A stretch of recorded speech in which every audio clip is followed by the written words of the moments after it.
I could have been somebody. Welcome to Defining Cinema, where I take a movie from each decade and we'll discuss how this feature defines that decade, not only cinematically, but also philosophically and culturally. For our first episode, we'll be talking about Enter the Dragon, which defined the future of cinema and was way ahead of the curve in many aspects. A lot of the incredible impact of this film was thanks to the persistence of the film's star, Bruce Lee. First, we'll take a look at Enter the Dragon's cinematic impact. This was Hollywood's first martial arts picture, as it stands leagues above all other martial arts pictures that came out prior to it, as well as it was at least a decade ahead in quality over all other martial arts cinema.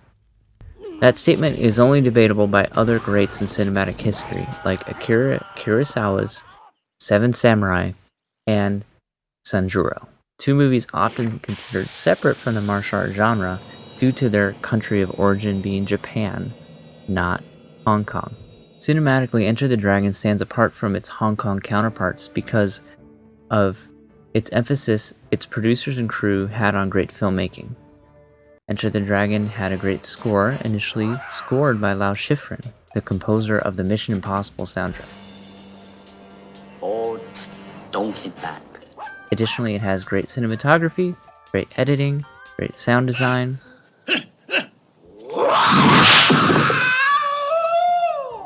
great production design, costuming, and a deep story with philosophical roots. Also, it had a great performance by its lead, Bruce Lee, who in many ways is thanks to the inception of its film, who not only became a viable star for this film by becoming one of the most famous people on the planet, but also created an entirely new style of martial arts movie that strives for a grounded realism with believable action and relatable feats. Prior to Bruce, excessive wire work was commonplace, as well as a system of fight choreography that evolved from the early days of cinema that is paired with the elements of Peking fighting opera. Although these movies took an incredible amount of acrobatic skill to put together, global appreciation for it was hard to come by. The entire world was exposed to a style of cinema which had a much higher quality of aesthetic. The US was exporting movies all over the world, and this aesthetic was not nearly achieved by Hong Kong cinema. The world saw Hong Kong cinema as more of a circus performance than a story to sit through for 2 hours. Without the matching quality of their US counterparts, Hong Kong movies could not compete in the global market. But when Bruce Lee hit Hong Kong cinema with The Big Boss, it immediately broke the record for biggest box office release in Hong Kong, which at the time was The Sound of Music. After that, the record was nearly doubled with Fist of Fury, and again broken with Way of the Dragon. At this point, Bruce had enough success and clout to start making things happen. In coordination with Golden Harvest Studios, Bruce was producing Game of Death, but all that had to be put on pause when Bruce Lee was connected with Robert Klaus. Golden Harvest EP Raymond Chow spearheaded an effort to get Enter the Dragon made, and Bruce Lee helped co-write the movie with Michael Allen. Enter the Dragon is truly an amalgamation of both Eastern and Western production styles. There was a big language barrier on set, and there was huge cultural differences in terms of the cinematic craft.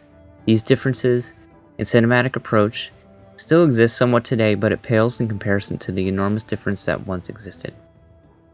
There were a couple of times everything almost completely fell apart, but if it weren't for Bruce's leadership and cultural understanding of both American and Hong Kong production styles, Enter the Dragon may never have made it to release. But risk, diplomacy, and patience paid off. Enter the Dragon was a huge box office success, having cost only $850,000 to make and making a total of $90 million in its first run in theaters. Enter the Dragon is one of the most financially successful movies of all time. This, of course, exposed the West to martial arts for the first time, which led to a huge wave of kung fu movies that lasted nearly 2 decades in Hollywood. Sadly, a lot of what Hollywood wanted to do was imitate Bruce Lee. Producers believed it was Bruce Lee's mannerisms and physical strength that made it all work. So Hollywood and even Hong Kong made a lot of terrible attempts of cloning Bruce Lee, and things fell way short. A lot of the Bruce Lee imitation attempts that came out in Hollywood and Hong Kong in the 1970s were so bad that Bruce Lee, like martial artists, are often seen as parodies. He thinks he's Bruce Lee. And those parodies are often seen even to this day. Damn you! Wanna fight, huh? But that's really sad because what made Enter the Dragon an excellent picture wasn't its cinematic quality or even Bruce Lee's incredible prowess and intense personality, but there's an incredible amount of subtext and metaphorical content in Enter the Dragon that often gets overlooked by audiences and creators. If Bruce Lee hadn't passed away, he could have spent a lot more time educating the West of the true meaning of martial arts and expressed the importance of having a philosophical foundation in martial arts cinema. But luckily, there is another wonderful connection that was made in Enter the Dragon. One of Hong Kong's greatest action choreographers, Samo Hung, was a coordinator in Enter the Dragon, and thanks to this, he brought action superstars Yuan Bao and, of course, Jackie Chan on board for this picture.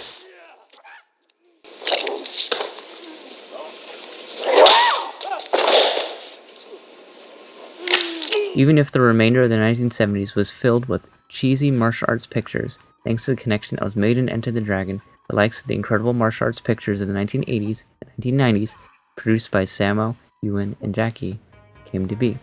Of course, martial arts movies are now far from the hokey, chop-socky pictures of the 1970s, but even with the gritty, realistic nature of modern-day martial arts cinema, they still rarely touch the philosophical elements Bruce Lee wrote in Enter the Dragon.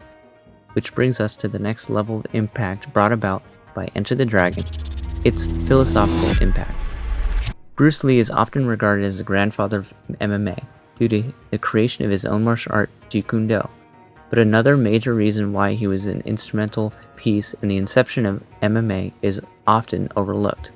Something that Bruce Lee wrote about a lot, and something that Bruce Lee wanted Game of Death to be about, was to not be limited by styles or systems. In Enter the Dragon, Bruce Lee made it a point to demonstrate the limiting nature of sticking to one system or style. This is visually exemplified by how out of sync the hordes of Han's henchmen were. Additional to being out of sync, Bruce made it a point to demonstrate how they were trapped in the system they were a part of by how they were policed by the likes of Bolo when failing to do their job efficiently. This showed that they were trapped in the one style that they had been practicing, in this case Han style. At least it showed it metaphorically, but it is also represented even other tournament participants. It included them because even if they transcended the limitations of schools and became masters of their own, they were still trapped with their own styles or martial arts systems. You must attend the morning ritual in uniform. Bruce escaped systems and styles, and this is emphasized in the scene here. This early? Why you no wear uniform? Notice how Roper and Williams opted to wear uniforms, but Lee did not. In this very same scene, Lee absolutely dismantles O'Hara, a character presented early in the film as being a potential threat as he broke bricks, lit a flame, and had 2x4s broken over his arms. Lee, of course, kills O'Hara in the scene, which is cinematically established because O'Hara killed Lee's sister. But metaphorically, it could be interpreted as Lee completely rejecting the systems and styles of martial arts. Another philosophical note in Enter the Dragon is the idea of destroying the image of the ego, which is exemplified by Lee's teacher when he told him, "You must remember, the enemy has only images and illusions, behind which he hides his true motives. Destroy the image, and he will break the enemy." This is once again repeated again in Obi-Wan Kenobi style, prior to Star Wars, when Bruce Lee was battling Han in the Mirror Hall. If you don't pay attention to what this quote means, you can take it literally as an, oh, break the mirrors, and you can find Han. If you understand the deeper meaning behind this quote and Han's character, it is extremely impactful. As established by Lee's teacher, Lee and Han are from the same school, and it is why Han is the only character in all of Enter the Dragon who actually presents a threat to Lee. Han's proficiency is also exemplified earlier in the film by easily dismantling Williams. This presented Han as being a parallel master to Lee from the same school. The teacher established that Han was using the images and illusions of being this supreme martial arts master for his own gain.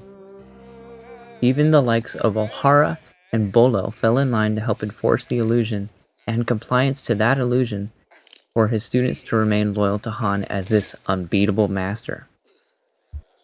The Hall of Mirrors can also be interpreted as the feedback loop that restricts progress within martial arts styles.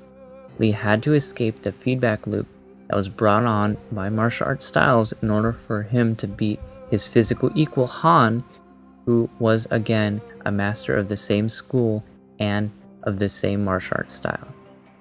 And to touch on another movie for a second, in Game of Death, Bruce Lee ascends through levels of a castle by defeating artists of different styles.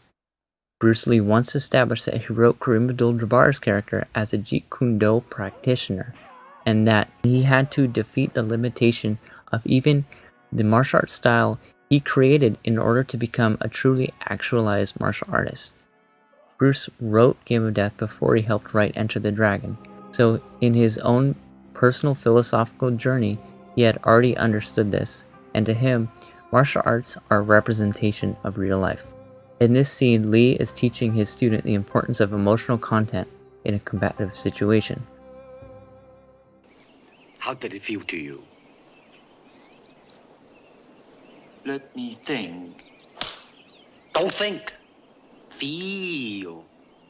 It is like a finger pointing away to the moon. Don't concentrate on the finger or you will miss all Lee's that heavenly glory. point of don't think, feel is directed towards martial arts. In Lee's earlier statement towards his teacher, he explained, I do not hit. It hits all by itself.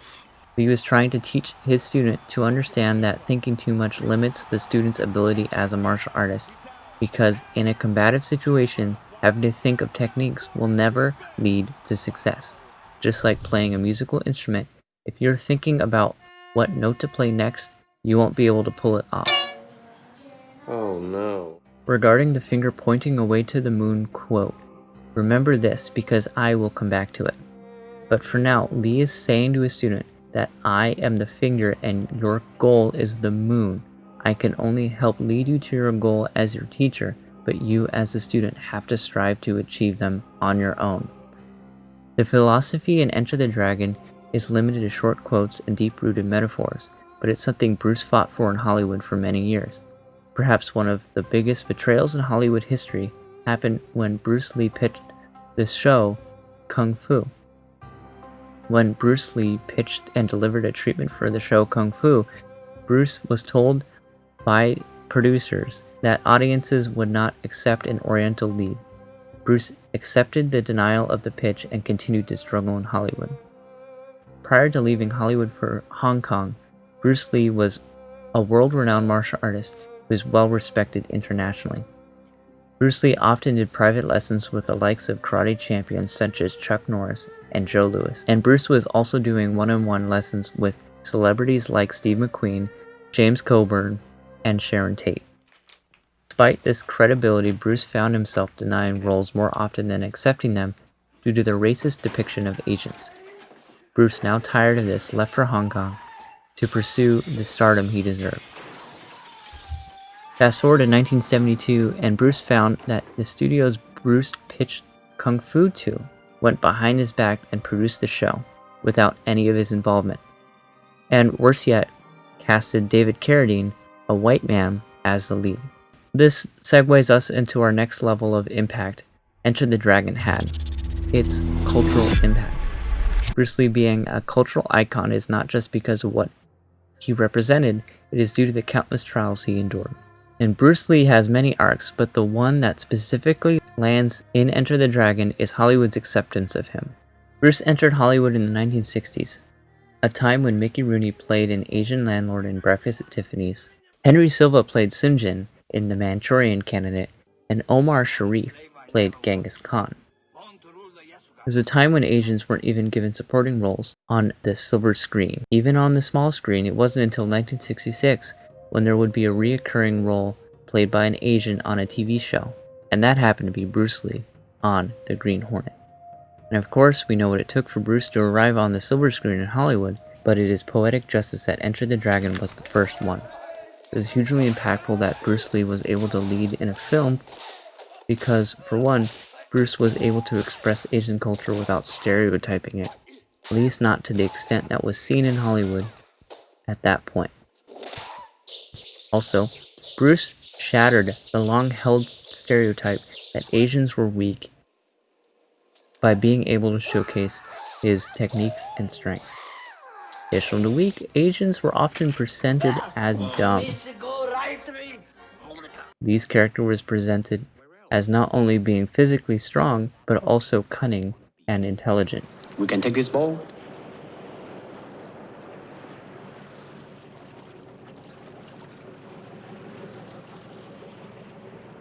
Okay. Another character who became a vehicle for the education of cultural struggles was Williams, played by Jim Kelly. Williams at one point in the film was harassed by police and was nearly assaulted by them. How he dealt with that in the film helped inform an entirely different genre. But additionally, Williams' cool character was a big part in inspiring a lot of African American characters seen throughout the 1970s. All of Rudy Ray Moore's movies took inspiration from Jim Kelly's portrayal of Williams in Enter the Dragon. But beyond his cool facade, Williams took time to comment on the world around him.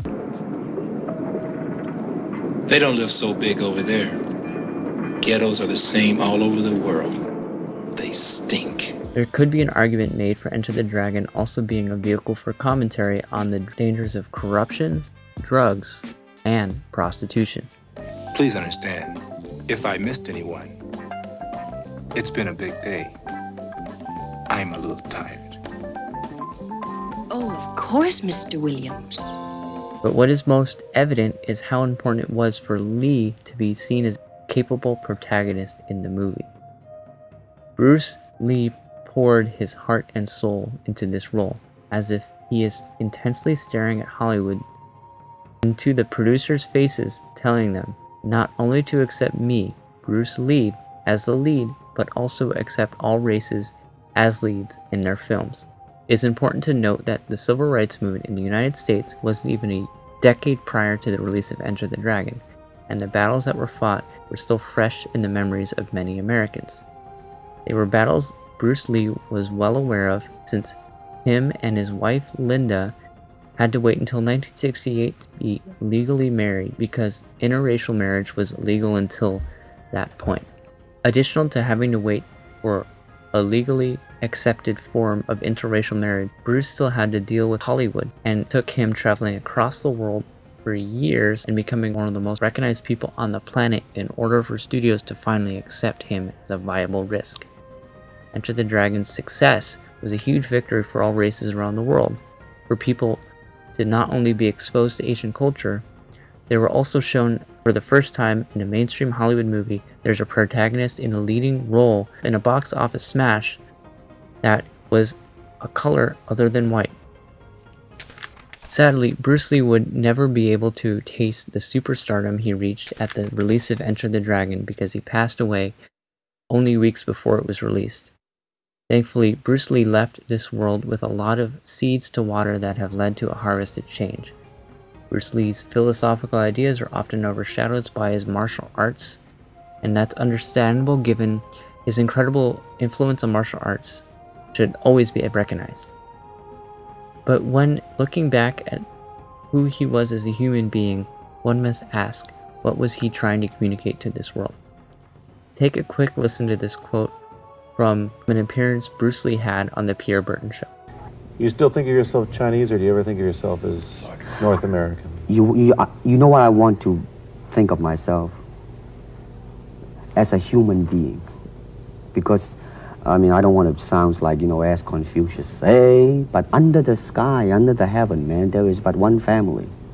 It just so happened, man, that people are different.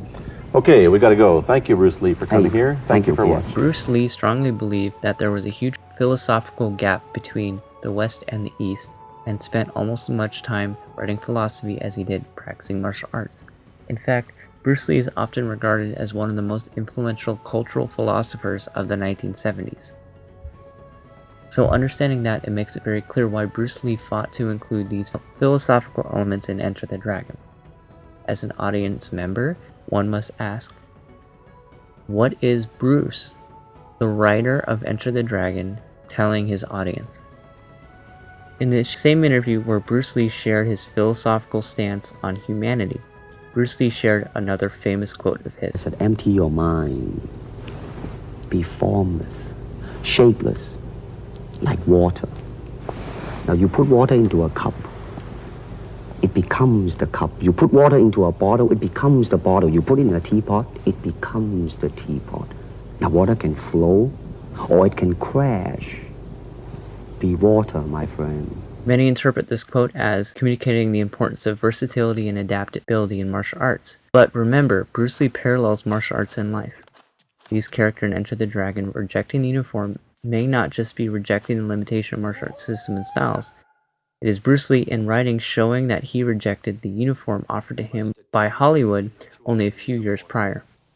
Outside. That uniform represented roles offered to Bruce, like the one Mickey Rooney played in Breakfast at Tiffany's. Bruce Lee's Be Like Water quote is Bruce Lee telling Hollywood and the world that he will adapt and overcome its oppressive systems. And that he did, and he told us that he would in Enter the Dragon. Given Lee's anti-authoritarian stance on the corrupt system laid out by Han, Han's system represents the Hollywood system. By Lee breaking Han's mirrors, he is breaking the illusions laid out by the oppressive Hollywood system. Images like only white leads are profitable in Hollywood. Illusions like there can never be an Asian accurately portrayed on the big screen. And ideas like Bruce Lee isn't a profitable actor even if he is a nationally recognized athlete. In conclusion, the seeds planted by Bruce almost 50 years ago still need watering. And when I said I would come back to the "it is like a finger pointed away to the moon" quote, here it is. Lee's character was telling his student that as a teacher, Lee can only do so much. He is only the finger. Even if Lee hadn't died, the world would still have a lot of progress to go. Bruce Lee understood the power of individuals and their will to transcend systems, even corrupt ones. And Bruce understood that people would always need to water the seeds of change, whether or not they had a leader there to point them in the right direction. Hollywood still has some growing pains to get through, but a lot of its growth is thanks to icons like Bruce Lee. Like Jackie Robinson in baseball, Bruce isn't seen as the only one to do it, but he was definitely the first. One day, we will all see ourselves as one family, and hopefully we will all remember the struggles those like Bruce Lee had to go through. That's it for this episode of Defining Cinema. That was Enter the Dragon and its impact on the 1970s.